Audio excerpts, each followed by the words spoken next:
morning. My name is Joyce. Thank you so much for joining me, and for my new subscribers, I really appreciate you. Thank you for subscribing. If you haven't already, please go ahead and subscribe. I am here to inspire you and to encourage you and to motivate you to live your best life. And today I'm going to be talking about sticking when we go through difficult times. The most interesting thing for me about life is that it is not linear. There will be times where you'll be sitting on top of the world, enjoying the view and really being grateful for life. And then there'll be moments of constriction where it seems like everywhere you turn, things are not as they should be. You're either being broken, you're being bent, or you're being squeezed to an ounce of your life. And those are the moments that I think are not number one of the greatest moments in your life, because they either shape you or break you. But if you're still alive, it means that you are bent but not broken. And I want to encourage you, but if you are in that moment where your life is really hard, whether that means you're out of work, or you're not doing the work that you enjoy, or you're going through a period of being unwell, being in hospital, going through challenging times with your health, or your marriage has broken down, or a relationship has broken down, or you're estranged from your family and the dynamics are not working as they should be, or whatever that might be, or people have turned against you for reasons you don't understand, but maybe they do. Whatever it might be for you, it could be a season of change. It's not a bad season. This too shall pass. That's my message. I have been, my life has been like that, in moments where I think, how am I going to ever make it? How will I ever see tomorrow? And then, just like that, things get better. And I want to inspire you to remember that if you are in that moment where you're feeling bent, you are not broken. You are still here. I want you to pick up your bed and walk, as they say. Because there's one thing to remember. If there is still breath in you, it's time to keep moving. Remember, you may be down, but you're not out. And if you're at the bottom, it just means that you've got to look up and keep remembering, keep pushing, that you are made of tougher things. It may not feel like it. I remember a time in my life where all I wanted to do is draw the curtains and sleep. I literally would wake up, take my kids to school, come back, put my alarm on for 3 o'clock, because I knew I had to get up and take them to school. Pick them up from school. And get into bed, draw the curtains and just sleep. And I didn't even realize that I wasn't well. I just thought, I can't face another day. I don't know how to face another day. Or when I'd hear the postman with the post every single day, that noise of the posts flipping through into your and landing into the carpet, was a noise I really hated, because I knew all was there was just bills, and I didn't know how to cope. I didn't know whether I was going to make it. I didn't know where I was gonna start. I guess that was the bane of the journey itself. And I just didn't know if I would live another day. But the only reason was my kids. I knew that I had to wake up. I knew I had to be there for them. But the how was what was a real struggle. So, and I always think those were the moments really that became the shaping. Oh God, I just feel like crying right now, just remembering. Those were the moments that I really became who I am today.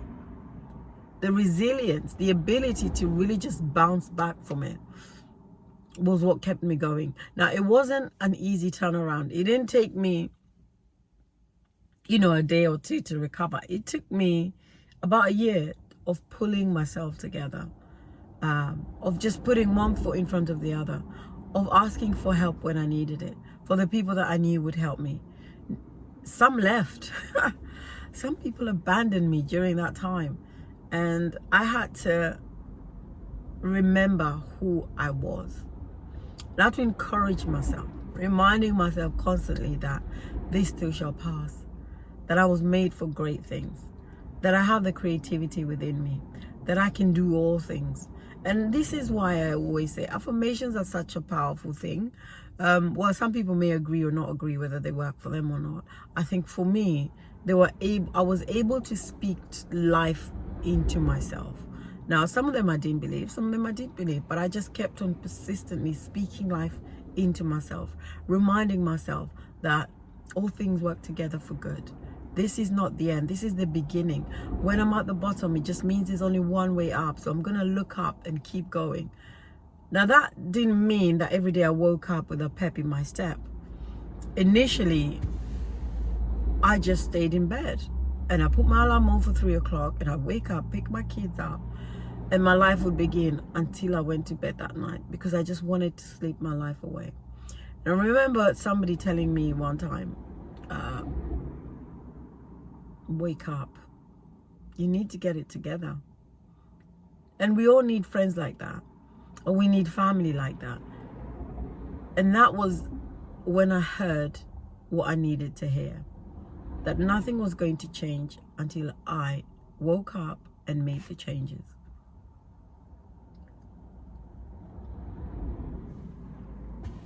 It was not easy. Getting up was not easy. Getting up and looking for a job was not easy. Getting up and getting a job that I enjoyed was not easy because I had to start where I was. And if you are in that point or you are in that stage in your life right now, do what you can. Do the little that you can. You don't have to think, massive. I think it's important to find people that are where you need to be or that can inspire you. But I think for yourself, just take one step. Just take one day at a time. Just remember that the people that depend on you. And if you don't have that, know that you depend on you. You need yourself to be better. In order for your life to change, you have to change. And so for me, I had to get a job that fitted in with the hours that my kids were working or at school. Sorry, they weren't working hours. Then I needed to find, lucky I had a car and I was somehow able to maintain it. So moving around was not so difficult. And so you've got to be capable of seeing beyond your current circumstances. Even just one thing. Just hope. Just knowing that you can do it. Just knowing that just take one step. That's all you need to see. Because I think one of my prayers at the time is that if you can just show me where I'm going to be in 2 years, I might have hope. I might be able to dream. But actually that was not possible. I just had to, and it never came anyway. I just needed to know, I need to just think about the next step. When you're that down and out, all you need to be thinking about is, what's my next step? What can I do tomorrow to improve? What can I do today to make things better for myself? And that's what I did. Fast forward, how many years later? 13 years later, my life is unrecognizable. And that's why I am on this channel. That's why I'm doing this, to inspire you to, I never thought I could write a book. I never thought I'd be speaking in front of people. I never thought I could run a business. And yet here I am. Not because I'm anything more than you are, because anything that I am doing, you can do too. Not because I'm special or was born with a particular talent, but it's because I wanted myself better. I knew there was more, and I know there's more for you. So if you're in that space, I want you to remember that you may be bent, but you're not broken. And like the palm tree that sways forwards and backwards, all the way down, you have that ability to bounce back to life, because you too were created for great things. I'll leave it there. Have an amazing week. God bless you, and I'll speak to you very, very soon.